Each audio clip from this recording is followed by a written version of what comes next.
Hi artists, it's Miss Lori. Today we're going to make figures. What's a figure? It's a body.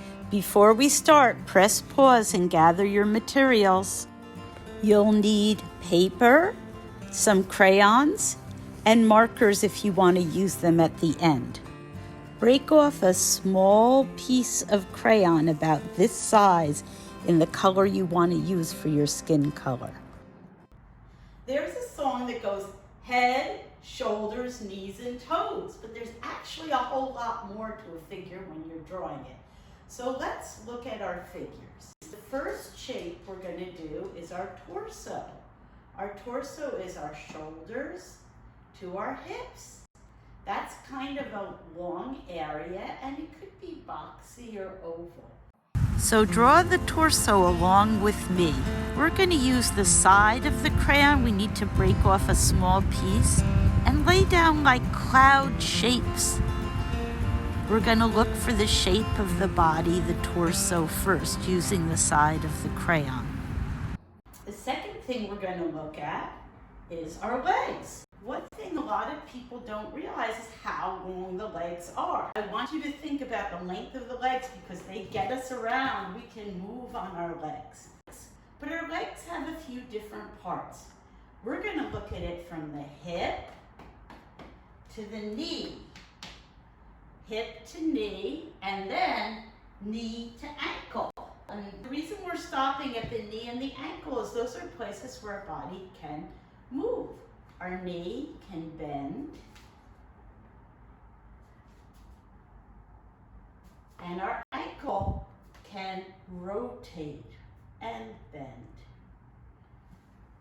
Then we have our feet, which are kind of small in comparison, but we'll include them. Draw the leg along with me. Here I'm going from the hip to the knee. Touch your knee, hip to knee. Now, a lot of people just stop there and they leave the leg so short and stubby, but we're going to draw the full leg. Here I'm drawing from the knee to the ankle, and then I'm drawing the foot. You can look at what direction the foot is in when you draw it. And then we have a little neck and a head, and our head is oval. A lot of people make the head so that it comes all the way out this big over the body. But that just doesn't look right. The body couldn't hold up a head that gigantic.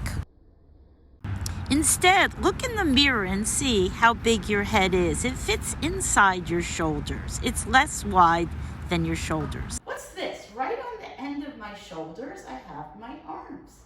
My arms can bend. They go from the shoulder to my elbow, and from my elbow to my wrist, and then my hand. So here I'm drawing from my shoulder to my elbow and from my elbow down to my wrist and hand, and I'm doing it on both sides. I'm just making my arms down, but later you'll see we can bend them. Our heads can move too. Now you might not draw a figure straight on. You might be drawing a figure from the side, so you have to look at what the figure looks like and where it's bent. We're going to start with one simple pose. Just a pose like this. We're going to draw this pose together, and then you'll draw some figures on your own. I'm holding the crayon on its side, and I'm drawing the torso from the hips to the shoulders. Now I'm making my long legs, hips to knees, knees to ankle, and a foot. Now I'm looking at the direction of my second leg. It goes back a little bit. Now I'm drawing my head. It's an oval on the top. Now my arms, shoulder to elbow, elbow to hand.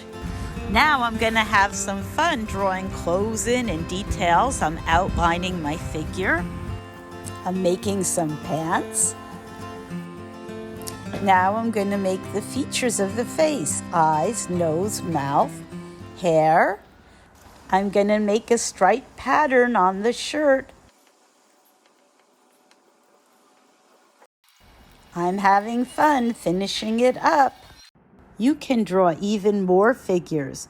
Draw them from looking in a mirror, or looking at someone in your pod, or looking at a photo, or maybe thinking in your imagination how the figure would look.